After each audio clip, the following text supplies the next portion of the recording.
വിനു, ഞാൻ നിങ്ങളുടെ വിനുവല്ല. I am Alexander. വിനു, നീ അല്ല, നിങ്ങൾ കാള് മാറിപ്പോയിരിക്കുന്നു. നിങ്ങളുടെ വിനുവിനെ എനിക്കറിയില്ല.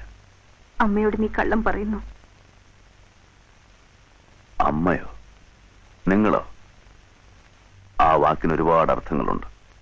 അതിൽ വാത്സല്യമുണ്ട്, സ്നേഹമുണ്ട്, ത്യാഗമുണ്ട്. അതൊന്നും നിങ്ങൾക്ക് ചേരില്ല. ആർക്കും വേണ്ടാത്ത തന്തയില്ലാത്ത ഗർഭത്തെ അബോർട്ട് ചെയ്യുന്ന സ്ത്രീകളെ പറ്റി കേട്ടിട്ടുണ്ട്. പിഴച്ചുപറ്റ ചോരക്കുഞ്ഞിനെ തെരുവിൽ വലിച്ചെറിഞ്ഞ് പുതിയവനെ തേടി പോകുന്നവരെ പറ്റി കേട്ടിട്ടുണ്ട്. അവരെയൊന്നും അമ്മയെന്നാരും വിളിക്കാറില്ല.